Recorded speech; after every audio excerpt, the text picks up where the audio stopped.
Hello అందరికీ.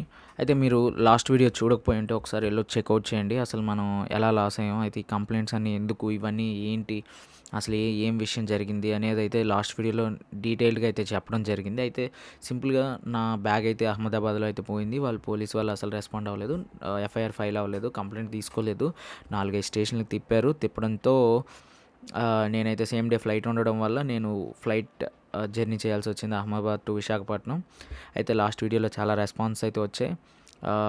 ఆ responses అంటే అప్పటికే ఈ వీడియోలో జరిగిన విషయాలన్నీ జరిగాయి. కాకపోతే ఆ వీడియో పెద్దదయిపోతదని నేను మొత్తం అయితే అక్కడ చెప్పలేదు. ఓన్లీ జరిగిన విషయం చెప్పాను. దానికి నేనెలా రెస్పాండ్ అయ్యాను, ఎంత స్ట్రాంగ్‌గా రెస్పాండ్ అయ్యానయితే ఈ వీడియోలో ఉంటది. అసలు కంప్లెయింట్లు ఎలా ఇచ్చాను, ఎఫ్ఐఆర్‌లు ఎలా ఫైల్ అయ్యాయి, విశాఖపట్నం నుంచి గుజరాత్‌లో ఉన్న స్టేషన్‌లకి ఎలా ఫైల్ అయ్యాయి, అసలు అక్కడి నుంచి పోలీసులు ఎందుకు నా మీద అంత కన్సర్న్ సడన్‌గా చూపిచ్చారు, ఇవన్నీ మొత్తం ఈ వీడియోలో అయితే డీటెయిల్డ్‌గా చెప్పాను. అయితే విశాఖపట్నం నుంచి అహ్మదాబాద్ నుంచి విశాఖపట్నం వెళ్తున్నప్పుడు హైదరాబాద్‌లో 5 అవర్స్ నాకు లే ఓవర్ అయితే ఉంది. ఆ లే ఓవర్ టైంలో ఏం చేద్దాం అని ఆలోచించాను బాగా. అయితే కమిషనర్ ఆఫీస్‌కి అయితే మెయిల్ పెట్టాను. ఐపీఎస్‌కి మెయిల్ పెట్టాను. మెయిల్ పెడితే నేను విశాఖపట్నంలో ల్యాండ్ అయిన సేమ్ డే నాకైతే రెస్పాన్స్ అయితే వచ్చింది. అహ్మదాబాద్ కమిషనర్ ఆఫీస్ నుంచి అయితే. వాళ్ళు డీటెయిల్డ్‌గా తెలుసుకున్నారు. తెలుసుకొని నాకు వెంటనే గైడ్ చేశారు వాళ్ళు. కాకపోతే నేను అన్‌వాంటెడ్ ఫుడ్ తినడం వల్ల నాకు స్టమక్ అయితే అప్సెట్ అయింది. స్టమక్ అప్సెట్ అవ్వడం వల్ల 2 డేస్ ఆగడం అయితే జరిగింది. 2 డేస్ తర్వాత అయితే నేను విశాఖపట్నం రైల్వే పోలీస్‌కైతే వెళ్లి కలవడం జరిగింది. అయితే ఇక్కడ ఫస్ట్ వీడియోలో చెప్పిందంతా నేను మొత్తం నీట్‌గా ఎక్స్‌ప్లెయిన్ చేశాను. వాళ్ళకి ఏం జరిగింది, అక్కడ జరిగిన విషయాలన్నీ, ఎలా పోలీస్ రియాక్ట్ అయ్యారు అని ప్రతీదీ విషయం అయితే చెప్పడం జరిగింది. కంప్లెయింట్ రాయమన్నారు. కంప్లెయింట్ రాయడం జరిగింది. ఈలోపు ఒక హెడ్ కానిస్టేబుల్ వచ్చి అక్కడ కంప్లెయింట్ ఇక్కడ తీసుకోమన్నారు. మీరు అక్కడి నుంచి ఇక్కడికి ఎలా వచ్చారంటే ఫ్లైట్‌లో వచ్చానని చెప్పా. అయితే ఎయిర్‌పోర్ట్‌లో ఎళ్లి కంప్లెయింట్ ఇవ్వండి, మాకెందుకు ఇస్తున్నారు, అసలు ఇక్కడ కంప్లెయింట్ ఇవ్వడానికి లేదన్నట్టు కొంచెం వాయిస్ రైజ్ చేసి, అంటే తెలిసి తెలియక మాట్లాడుతున్నాడా లేదా వెనక్కి పంపించడానికి మాట్లాడుతున్నాడా అర్థం కాలేదు కానీ ఆ హెడ్ కానిస్టేబుల్ కొంచెం బాగానే ఎక్కువే మాట్లాడాడు. నేను కూడా కొంచెం గట్టిగానే ఇచ్చాను. గట్టిగా ఇస్తే వేరే కానిస్టేబుల్ కూడా చెప్పాను, ఇలా కంప్లెయింట్ తీసుకొని, అంటే అతనే సస్పెండ్ అయ్యి కొన్ని కొన్ని చెప్పాను. చెప్పడం అయితే జరిగింది. అయితే అప్పటికి కొంచెం తగ్గట్లేదు అతను. అయితే నేను డీఎస్పీ గారికి అడిగేసి వెళ్తానులేండి, నాకు డౌట్ క్లారిఫై అవుతుందంటే మీరు డైరెక్ట్ డీఎస్పీని ఎలా కలుస్తారని. మరి నాకు ఏదో ఒకటి ఇన్ఫర్మేషన్ ఉండాలి కదంటే, సీఐ గారు మీటింగ్లో ఉన్నారు, వస్తారన్నారు. సరే అని ఒక 1 అవర్ వెయిట్ చేశాను. ఇంకా రాలేదు సీఐ.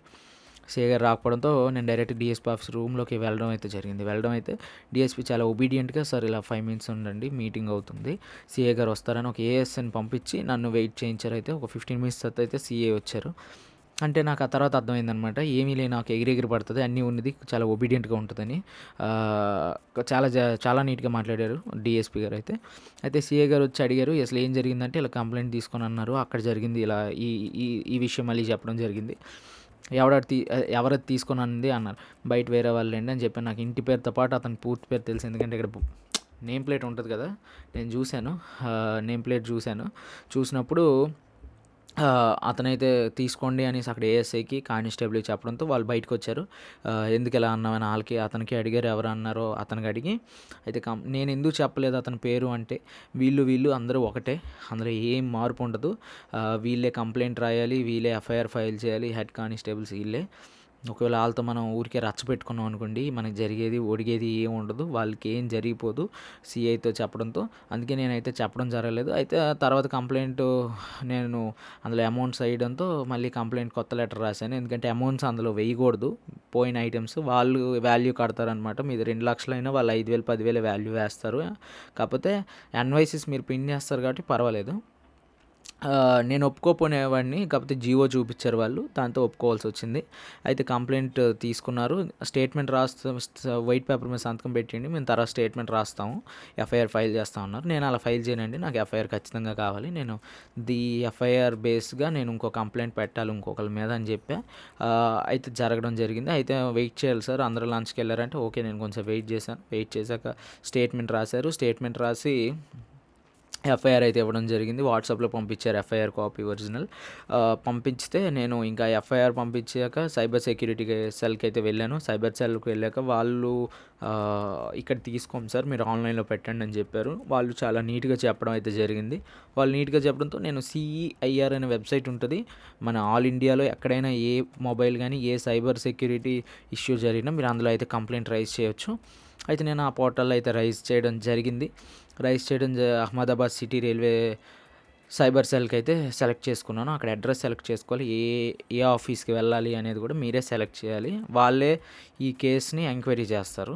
అయితే నేను అహ్మదాబాద్ సిటీ సైబర్ సెక్యూరిటీ అయితే సెలెక్ట్ చేసుకున్నాను. సెలెక్ట్ చేసుకున్నప్పుడు సైబర్ సెక్యూరిటీలో ఉన్నప్పుడే నాకు కమిషనర్ ఆఫీస్ నుంచి మళ్ళీ కాల్ వచ్చింది.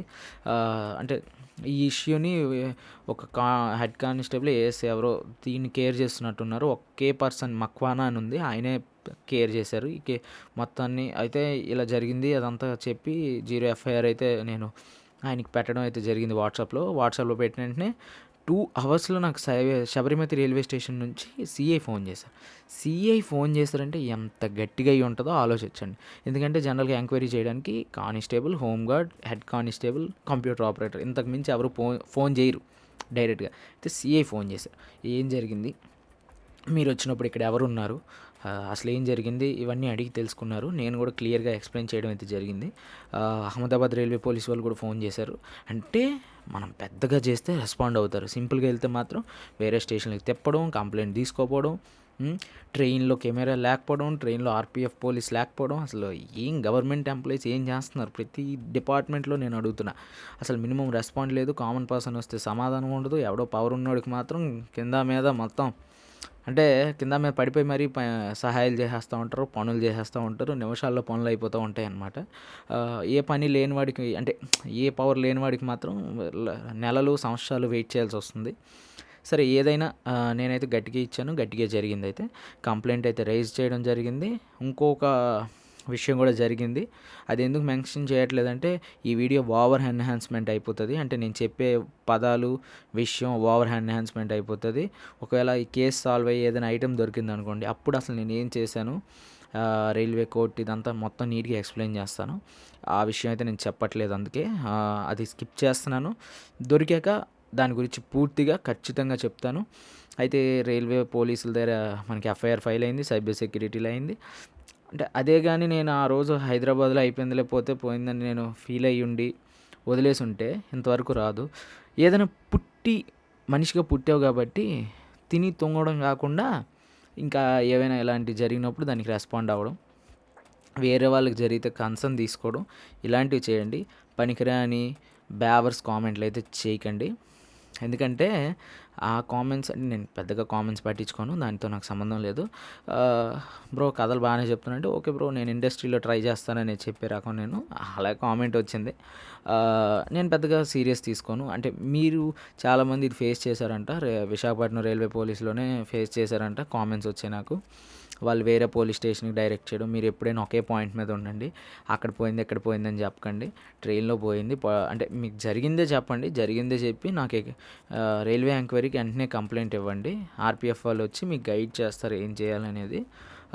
మీకు ఎక్కడైతే ఆర్‌పీఎఫ్ పోలీస్ వచ్చారో అక్కడే కంప్లెయింట్ ఇవ్వండి. అక్కడే నేను తప్పు చేశాను అది కూడా తెలియక, లేదంటే అహ్మదాబాద్ పోలీస్ దగ్గర కూర్చునేవాడిని. నేను మరి ఇన్ని గట్టిగా అడిగావు కదా అక్కడెందుకు వదిలేసావంటే, ఇంతవరకు రైల్వే గురించి నాకు ఐడియా లేదు, రైల్వే పోలీస్ గురించి. తర్వాత నేను అంతా దాని మీద హోంవర్క్ చేసి తెలుసుకున్నాను. అండ్ కమిషనర్ ఆఫీస్ నుంచి కూడా బాగానే గైడెన్స్ వచ్చింది. ఇవన్నీ బేస్ చేసుకొని అయితే నేను ముందుకు వెళ్ళడం అయితే జరిగిందనమాట. అండ్ నాకు అక్కడ లాంగ్వేజ్ బ్యారియర్ వల్ల నేను గట్టిగా మాట్లాడలేకపోయాను. ఎందుకంటే వాళ్ళు గుజరాతీ, హిందీ కలిపి మాట్లాడుతున్నారు. నాకు హిందీ సరిగ్గా అంటే మాట్లాడతా కానీ అర్థమవుతాయి, అన్నీ అర్థమవుతాయి కానీ ఎక్కడో పూర్తి పెద్ద సెంటెన్స్ అయితే మాట్లాడలేను. దానివల్ల కొంచెం అయ్యింది. కాకపోతే చాలా మిస్‌గైడెన్స్ అయితే రైల్వే పోలీస్ అయితే చేస్తున్నారు. మీరు స్ట్రాంగ్‌గా నిలబడకపోతే చాలా కష్టం. గవర్నమెంట్ ఎంప్లాయీస్ అయినా, ఏ గవర్నమెంట్ ఆఫీసెస్ అయినా ప్రస్తుతానికి ఇలాగే ఉన్నాయి. ఏం చేయలేం. ప్రశ్నించే గుణం మనుషుల్లో ఎప్పుడైతే బాగా పెరిగిపోతుందో ఆ రోజు వీళ్ళందరూ కరెక్ట్‌గా పనిచేస్తూ ఉంటారనమాట. ఏమంటే రాజకీయాల మీద తోసేయకండి. ప్రతి వాడు కరెక్ట్‌గా ఉండి కరెక్ట్‌గా వర్క్ చేస్తే అసలు వాళ్ళ దగ్గరికి వెళ్ళవు అదనమాట. బాగానే రెస్పాండ్ అయ్యారు. బాగానే జరిగింది. కేస్ అయితే తీసుకోవడం జరిగింది. ఇంకా దొరికితే అని ఆశ ఉందా బ్రో నీకంటే, ఉందా లేదని చెప్పలేను. దొరికితే అన్న ఆశ అయితే నాకు లేదు. ఎవరు పెట్టుకోకండి కూడా ఇలా పోయినప్పుడు. దొరికితే హ్యాపీగా ఫీల్ అవ్వండి. ఇప్పుడు నాకు దొరికాయి అనుకోండి, ఐ ఫీల్ వెరీ హ్యాపీ. చాలా బాగా హ్యాపీగా ఫీల్ అవుతాను. కాకపోతే నమ్మకం అయితే పెట్టుకోకండి. ఎందుకంటే 1,00,000 పోతే 10,000 దొరుకుతాయి. అంటే 90,000 దొరకవు.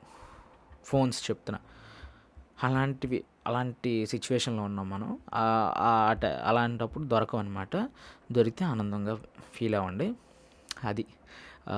మీకు అంటే నేను ఇలా రెస్పాండ్ అవ్వడం కరెక్ట్ అనిపించిందా? కింద కామెంట్ చేయండి. చాలామంది ట్విట్టర్‌లో రెస్పాండ్ అవ్వండి, ట్యాగ్ చేయండి, ఇది చేయండి అని కామెంట్ చేస్తున్నారు. మనకు పెద్ద సబ్స్క్రైబర్ కౌంట్ లేదు. లేదా వేరే యూట్యూబర్‌ని కాంటాక్ట్ అయినా 1,50,000, 1,00,000 కోసం ఏం కాంటాక్ట్ అవుతాం బ్రో, అంత అవసరం లేదు అంటున్నారు. అన్నవాళ్ళు కూడా ఉన్నారు. పేర్లు అయితే నేను ఇక్కడ తీసుకొని రావట్లేదు. కాకపోతే కొంతమంది బాగానే సపోర్ట్ కూడా చేసిన పెద్ద యూట్యూబర్స్ ఉన్నారు. అంటే సపోర్ట్ అంటే మాట సపోర్ట్ బ్రో.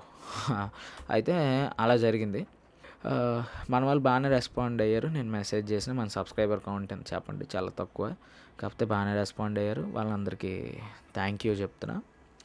అంతే అంతే. ఈ వీడియో నచ్చితే మాత్రం don't forget to like, share and subscribe. See in the next video. మీ ఒపీనియన్ కూడా కింద కామెంట్ చేయడం మర్చిపోకండి, అది మీ హక్కు. లైక్ చేయండి.